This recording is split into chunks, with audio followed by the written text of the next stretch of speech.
Welcome back to the REI Marketing Weekly. It's your host, Josh Culler with Culler Media and REI.video. And I'm super stoked to have a special guest and a good friend of mine back on the show for round two. We promised we would have a round two with Brian Snider from Simple Wholesaling out of Indianapolis, Indiana, not too far away from me. Brian, what's going on, man? Welcome back to the show. Yeah, thanks for having me. So I'm excited to be back on here. And I know it's funny, last time we were on, we kind of got talking and we're like, oh, wait, this should be a podcast too. We should do one on this. So yeah, I'm excited to be here. Thanks for having me, man. Yeah, absolutely. So if you guys missed the first episode we did with Brian, we talked about TV ads and how it still works and works extremely well, because we went deep into looking at the data, the analytics that you're working with when you're running TV ads, what kind of messaging, making sure that the target demographic for what you're going after is right in alignment with everything that you're doing with TV ads. So make sure you do go check that out. That's actually not too many episodes ago. So we had Brian back pretty quickly here. So make sure you do go check that one out after you listen to this one as well. Brian and Brett Snodgrass, I mean, these guys run an extraordinary business out of Indianapolis, Indiana. I'm going to actually give you, Brian, the opportunity to introduce yourself one more time in case the listeners didn't hear the previous episode with you on. But guys, today what we're going to do is we're going to be talking about something a little interesting. So this is definitely not something we've talked about in the past before as of its own core episode. We have talked with other real estate investors that have been on the show that do similar things to what we're doing here, what Brett and Brian are doing. But what they're doing is basically training up and teaching other real estate investors in their market basically how to be better investors so that they can bring better deals to Brett and Brian's team here. So we're going to talk about that. I'm really excited. They do have a podcast called the Indie Investor Pod. So obviously, if you're a real estate investor in Indianapolis, make sure you go check that out 100% for sure. But I think it's also worthwhile. I mean, I'm looking at some of the titles of the episodes. I've not yet got to hear anything, but man, like these are really, really good episodes that you guys got here, just looking at the titles and just the topics that you guys are talking about. So Brian, do me a huge favor before we jump into this episode and talk about this, briefly introduce yourself, who you are, what you do, how long you've been doing all that. Yeah, so Brian Snider out of Indianapolis, like Josh said, and I'm kind of the guy that sat in about every seat within our business that you could imagine. So I'm a former teacher. I taught for 14 years, and really I came on to the Simple Wholesaling team to hopefully help teach people how to wholesale, how to do what we do. And then once I started doing that, we were like, we don't want to do the whole education thing. Let's change this up. Like typical CEO kind of does within a business and changes up a general plan. So I was doing some marketing and some education stuff for us. And then I got switched over to dispositions. And then I started doing the operations. And then this past June, I took over as CEO of the company. And then Brett's just kind of sitting in that ownership box. He's my one person board of advisors, which is pretty cool and stuff. So so I've sat in about every seat within the real estate space, kind of doing a little bit of everything. And and then we basically once all this COVID stuff hit last year, we kind of had the assumption that like, hey, buyers are going to be really hard to come by. We honestly thought it was going to be the exact opposite of what happened. We thought that like, oh, people are going to need to sell their house because they can't pay their rent or they can't pay their mortgage and things like that. And of course, all the kind of the halt on that happened, but we kind of thought that like this houses would be pretty available and that the buyers would be tough to find because we thought that people wouldn't know what their cash position was, if they needed, like, hey, I'm going to hold off on buying investment properties. That's kind of what we thought was going to happen. And really the exact opposite happened. But through that process of us saying like, hey, we want to make sure that we can find our buyers, we can help them out, we can do anything we can, and really just educate people on our city because we want to make sure that we protect our city as well and make sure it's a sound investment for anybody that's investing here. We came up with the idea of like, hey, we should just do a podcast that's specific for Indianapolis. And that's what we wanted to do. And that's what we started to come out with. We do a little bit of current events, just updating on, strategies, neighborhoods, any education thing that we really can do to help out our investors. And really what that ended up being is that it really helped out our buying side. It turned into, hey, our buyers are really looking at us as kind of like a resource for help on any of that stuff that's anything Indianapolis. So that's why I kind of told you, I was telling Josh about it. And really it's not, it's something that is indie specific, but this is something I think anybody could do in their market Mm-hmm. if they want to kind of solidify themselves as, quote unquote expert or just a resource that investors can go to help their buyers out. I think this is a great marketing strategy to help your people out and kind of put your team out there in the forefront of saying like, hey, we can help you, and here's what we know about investing. Yeah, absolutely. So there's a couple of things I want to dive into, but the first thing is, so I want you kind of skimmed over it here a little bit towards the end there. What's the purpose of the podcast? Why are you guys doing this? Why is it only Indianapolis? And I'm leading you into this because I know the answer, but I want to know like why is it only Indy? Why are you doing this podcast? You guys are a real estate company. You're not influenced. Oh, I mean, Brett's an influencer, but you guys are like the actual business is not an influencer business, right? So why are you doing this? What's the purpose? Yeah, big purpose is just like I kind of said, it's just like really to protect the city, help educate people on what's going on in Indianapolis. We have another podcast that we do that was pretty successful. It used to be called the Simple Wholesaling podcast, where we basically taught people how to wholesale, taught people how to do a little bit of what we do. That's kind of turned into the Brett Snodgrass podcast. Brett's kind of doing his own thing with that. And we saw really the success of what that had, of kind of what it meant to, have a voice within the wholesaling community. And we wanted to do the same thing just inside the Indianapolis community, really where we could bring on experts. It's not just us talking. We can bring on experts that are doing, if you're a buy and hold investor, we're having buy and hold, investors come on and talk about their strengths, their weaknesses, their things their tips, the tricks, things they've done wrong. Same thing for fix and flippers, same thing for note investors. And then we just have people too that are just experts within the different neighborhoods. So if you're an out-of-state investor looking at Indianapolis, we have episodes that talk about like, hey, here are some flips that are going on this street. Here's kind of what you can expect money-wise in the street. So the idea behind the whole podcast is really just we want to do our best to educate anybody and everybody that's investing in Indianapolis so they can be informed. I know it's just something not to like kind of gripe about this or put this down in any way, but there's a lot of virtual wholesalers that are, some of them are completely legit and doing things great and getting great deals on properties. But there's some people that really are just looking for it to make a buck. So we just wanted to, something that we talk about too, of like, hey, if you have somebody pushing deals out in this neighborhood, here's what here's what you need to know about it. Here's some insights on this. So really it's a little bit to protect our city, to educate in our city, and just really just help anybody out that we can. We don't really do any promotions or anything like that through it. It's just all about education, which really is our heart, one of our hearts of our business. Yeah. So obviously, like, I think this is an incredible play when it comes to, especially like overseeing your market specifically. So like, what benefits has this brought you? Obviously we know this isn't like what you guys are doing here is not specifically to get benefits or get things back. We know you and Brett, you guys are big givers, like some of the biggest givers I've ever met in my life. So moving that aside, like what is the benefits that this has brought you? Has it brought you deals? Has it brought you private money? Has it brought you good relationships that you're able to leverage for the business? What has this done for you specifically? Yeah, honestly, a little bit of above, like all the above. So it kind of, our lenders, our private money lenders that know us, we have great relationships with, like they listen to us like, oh, this is cool that we get to know a little bit more behind the scenes of what you do and kind of, a little bit about Indianapolis. And then it's also brought us like, hey, yeah, I would love to, work with you guys too.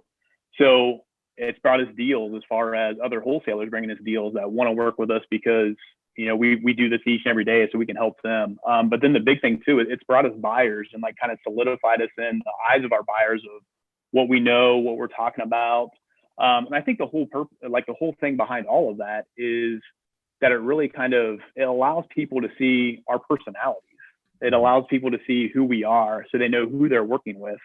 So if you're another wholesaler, if you're a lender, if you're a buyer, like, oh yeah, I know Brian. I listen to him twice a week. They come out with episodes every Monday and Thursday, and it is kind of funny. I'll meet with buyers, when they come into the city, some out-of-state buyers when they come into the city, and I'll meet with them for coffee or lunch. It's always kind of funny of like, oh wow, yeah, your voice, yeah, I know your voice. It's funny. I'm sitting here with Brian Snider, and that's always kind of a unique thing and stuff to hear that, but. That's really what it comes into is, like I said, even though we don't do any promotions really or anything like that, it really has allowed us to, get more deals and kind of give us a pretty good reputation for what we're doing. But then also just allows, like, I think allows people to understand who we are, what our heart is, and really what we're doing. So in that case, when buyers are looking to invest in Indianapolis, they're like, yeah, I know these guys. I know Brett, I know Brian, I know Randy, who's on it as well.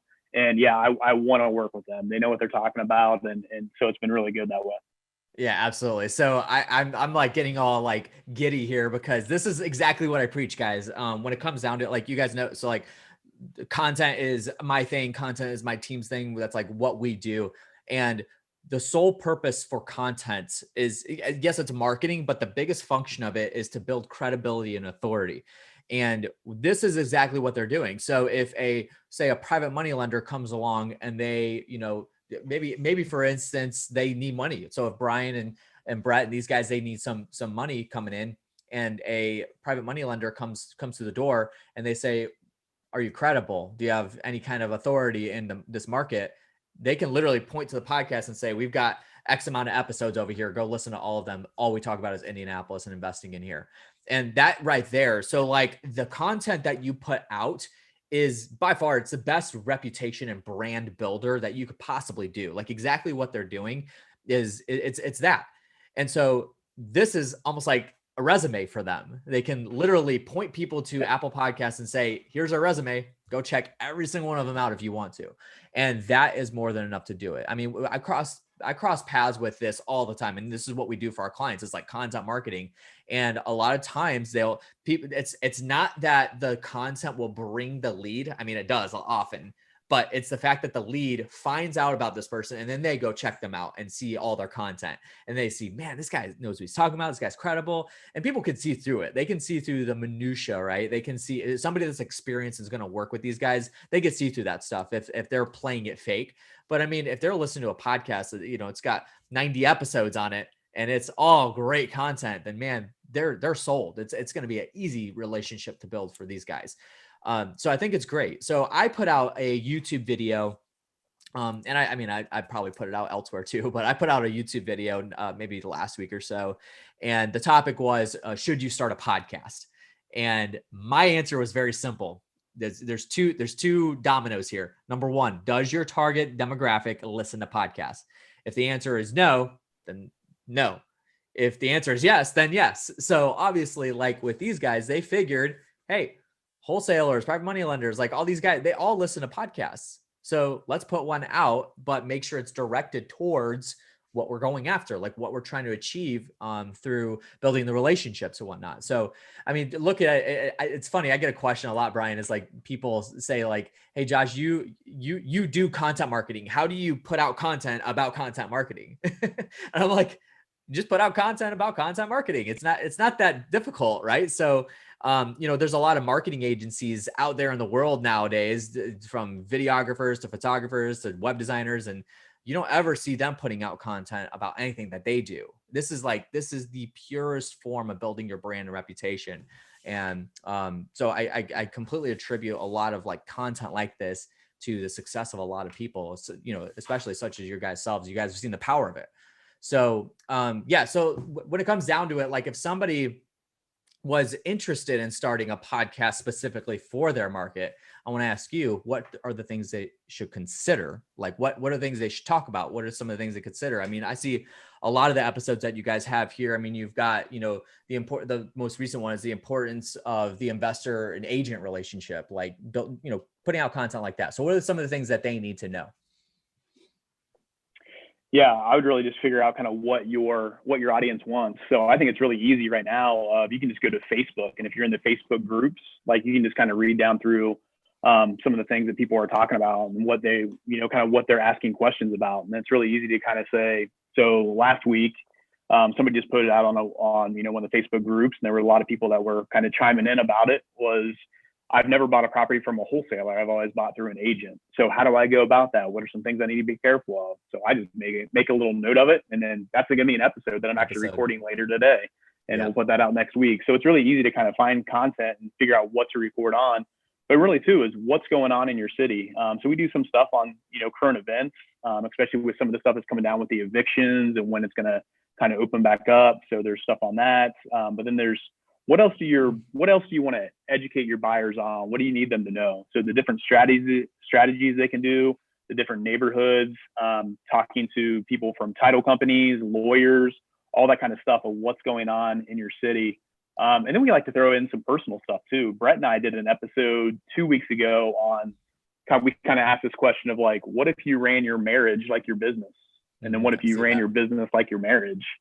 Kind of, an episode like that kind of, allows us to give a little bit of our heart and get a little personable, a little vulnerable with it. But that's kind of the thing too. We want people to get to know us. And, when people are investors, they are business owners, they're entrepreneurs as well.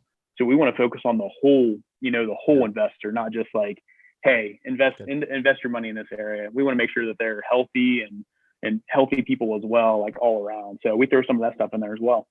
Yeah, for sure. And something that I think a lot of people need to get through their head too is just because you're starting a podcast doesn't necessarily mean you're going into being an influencer. That I think it's a lot that deters a lot of people. These guys are using it for marketing. This is a marketing channel for them. That period. Like they're not approaching it as I want to be an influencer, even though they technically would be considered that. Don't look at it that way. Look at it as a lead generation tool for you because this works. It totally works. I mean, we're looking at proof right now. So get that out of your head. I know that actually stumps a lot of people. And here's the thing is that it's not always about that. You don't have to start a coaching program. You don't have to start a mastermind. You don't have to have courses. Start a podcast and talk about your business and the way that you want people to do business with you, how you're going to build relationships, and it's going to be a lead generation tool for you. Approach it that way. Yeah. And honestly, that's what we kind of just have. That's what we have in our head as, and I'll be honest with you. I have no idea how many people watch our, podcast. I have no idea how many reviews we have. I've never looked at it because that's not the purpose behind it. I'm not looking to do an affiliation off of it. I'm not looking to do that stuff. All I want to do is just help people out, understand a little bit of Indianapolis. I get a lot of positive feedback on it.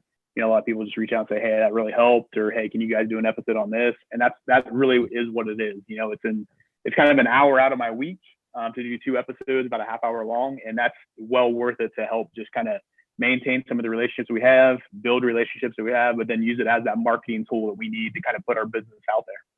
I love it, man. That's good. And I'm glad we circled back around to talk about this. Cause again, this is something that I don't know very many people doing. In fact, I probably couldn't name anybody else that's doing something like this, specifically for their market too. I think this is incredible that you guys are doing this. The indie market, you guys have been in it for a long time, all the ins and outs. And here's the thing too, Brian, is like my opinion, and I'm not any kind of like a real estate guru or a mathematician or anything, but at some point, this can that's been kicked down the road of, foreclosures happening and people getting evicted and stuff like that, it's going to come to fruition. Like it will surface back up and we will be back in a market at some point. Who knows how long it's going to be, but at some point where you're going to have to be building your buyers list. They're going to be a lot harder to come by. Gary Harper very well. And one of the, the things, so like I was a marketing director under Gary. He was partners with a couple other people when we were doing we were in the wholesaling business in the Midwest. We were actually in the indie market as well. I think that maybe, we met you guys. But all the marketing we were doing back in 2013, 14, 15 was all dispositions marketing. We weren't the only acquisitions marketing we were doing was bandit signs. We buy houses, bandit signs. That was it. There was nothing else we were doing. Text blasting wasn't a thing. Cold calling wasn't a thing. RVMs wasn't a thing. Skip tracing wasn't a thing. Nothing. We were all we were doing was building our buyers list, and it worked. And there's a reason why we were able to sell, 300 deals in 2017, wholesale 300 deals. So this will come to fruition at some point. And the best way to be able to build the relationships with your buyers is through something like this. I think this is going to be a big key for you guys moving down the road. So I do hope that you can continue to do it. And here's the thing is this is evergreen content. So even if you do stop 6 months from now, it's always going to be there and you're always going to be able to point people back to it. So I think this is really, really, really valuable. It's an asset for you guys. It's a marketing asset is really what it is. And really technically it'd be a lead hook as well. So I think that's good for you guys. So Brian, man, I appreciate you sharing everything you have so far. I do want to give you the opportunity to tell people a little bit about how they can connect with you again. And, if they didn't listen to the previous show, obviously we want to plug Brett's podcast. We want to plug this podcast, any way to contact you, whether that's Facebook, email, however you want that to happen. If you could drop all that for us. Yeah, definitely reach out to me on social media. Just Brian Snider, kind of easy way to do that. Or if you want to email me, just Brian@simplewholesaling.com. And then definitely check out the Indie Investor Pod and the Brett Snodgrass podcast. So definitely some great resources for you. Hopefully you get something out of it, and let me know if I can help you out in any way. Yeah, absolutely. And guys, we'll have all that linked in the description below. So make sure you go check that out. And also the show notes podcast website. So reimarketingweekly.com is where you can find those show notes with all the resources. Brian, man, I appreciate everything that you have shared with us today. I hope to have you back for round 3 at some point soon. But I appreciate you, man. Thank you for being on the show. Yeah. Thanks a lot, Josh. Appreciate it, man. All right, guys, that's going to do it for today's episode. One thing is that we talked about podcasts. So if you do decide to start a podcast, as a shameless plug, we do podcast production. So reach out to us. This is not why we got Brian on the show. We got him on the show to bring value, but I wanted to make sure we still plug that. So you guys reach out. We do podcast production right now. We're managing about 25 different podcast shows. So we would be more than happy to consult with you and talk about that. So I'll leave a link in the description for you guys to be able to book a consultation with me. But then also make sure you are pre-ordering. I don't have it with me, but the REI marketing book, we have the first round of orders going out. We actually capped at about 350 pre-orders right now at the moment. And I haven't even gotten the author copies into the contributors' hands for them to be able to shout it out. So reimarketingbook.com, it's jam-packed full of nuggets, techniques, strategies on how some of the top real estate investors in the world run their marketing operations. So reimarketingbook.com is where you can get that. It's like 210 pages, just jam-packed full. So I'm super excited about that. That project turned out a lot better than I thought it was going to. So I'm excited. So you guys make sure you go pick it up. Make sure you subscribe to the show if you haven't already. And if you're on Apple Podcasts, now is the time to head over to the homepage of this show and leave a 5-star review with your feedback. I much appreciate that. Thank you guys for joining us today, and we will catch you on the next one. See you later.